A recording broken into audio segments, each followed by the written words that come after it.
Mga kapuso, karong buntaga atong sayron ang journey sa usa ka iladong Mindanaoan singer-composer, ang tubong Bunawan Agusan del Sur, si Bayang Barrios. Ma'am, good morning ug dayon sa At Home with GMA Regional TV. Kumusta na ka, ma'am? Ay, maayo man, maayong buntag. Maayong buntag sa inyong tanan.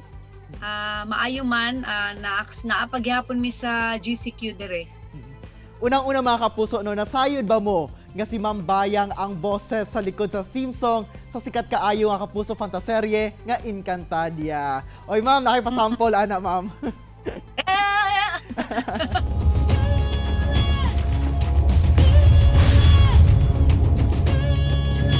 Ma'am, istoryahan sa nato imuhang mga kaniadto. Kumusta ang kinabuhi ninyo kaniadto sa Agusan del Sur? Usa ko gikan ko sa Manobo nga tribo. Bagamay pa ko, na ako sa Agusan sa Bunawan, gikan ko sa pagkabata hangtod pagka high school kasi pagka college niabot ko sa Davao. So bata pa ko, since Manobo, daghan ng mga nang abot na mga dayo nga kapwa Pinoy pa rin na niabot dito.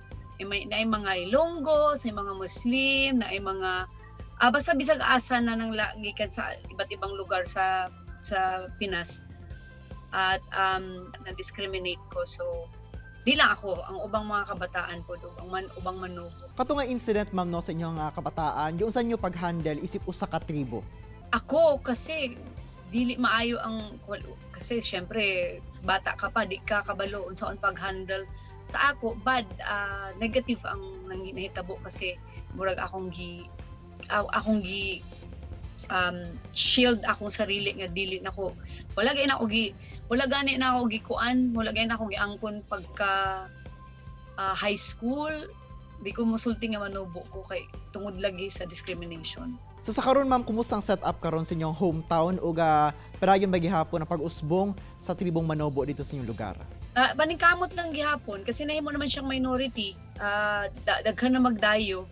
So naningkamot ang mga leaders na nasa front siya kasi syempre amo ng ang Agusan del Sur.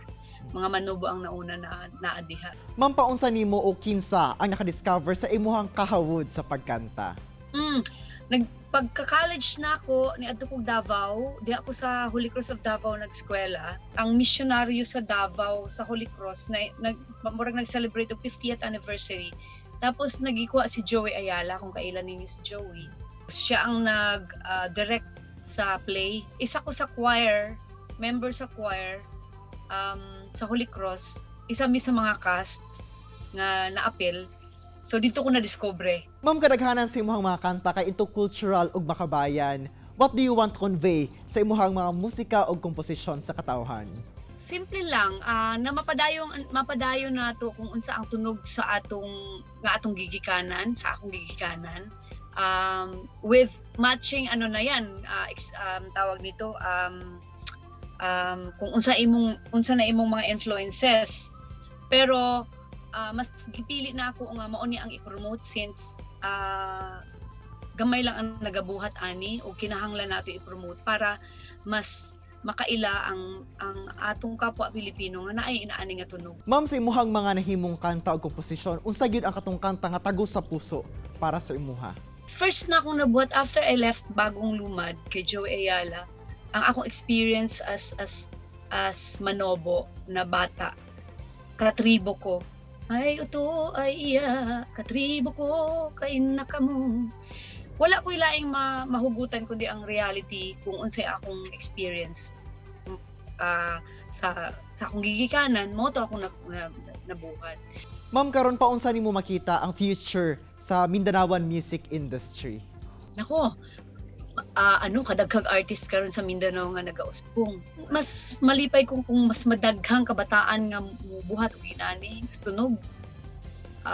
Ug masuportahan pod sa dili lang sa komunidad kundi ba sa gobyerno. Ma'am, what can you advise sa tanang dunay talento sa pagkanta labi na dinhi sa Mindanao? Padayon lang og buhat og mga kanta, padayon lang og compose, padayon og kanta, dili mo sundog og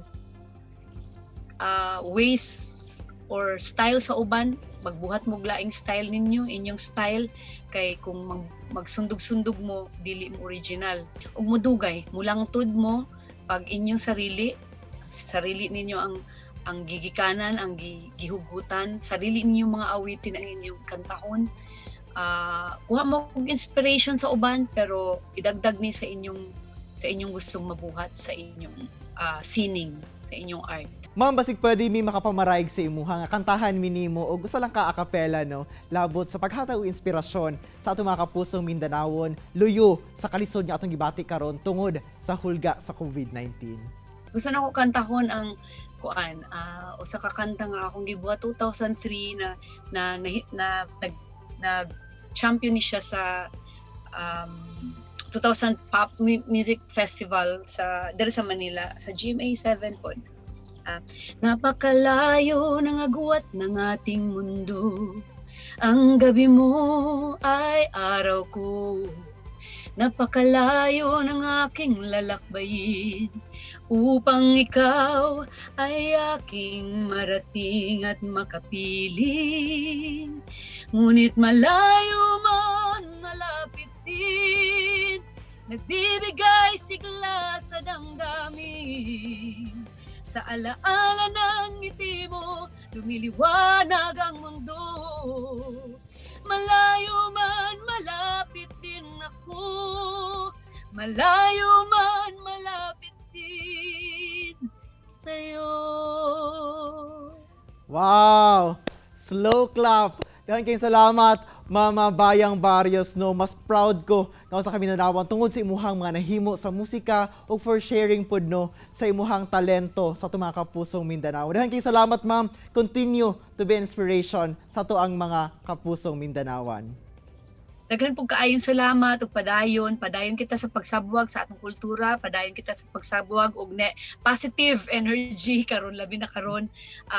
Padayon ta sa atong kinabuhi nga malipayon, kalinaw, og healthy. Stay safe and healthy po mga kapuso diha sa Mindanao, lalo na diha sa Davao. Kini ang At Home with GMA Regional TV.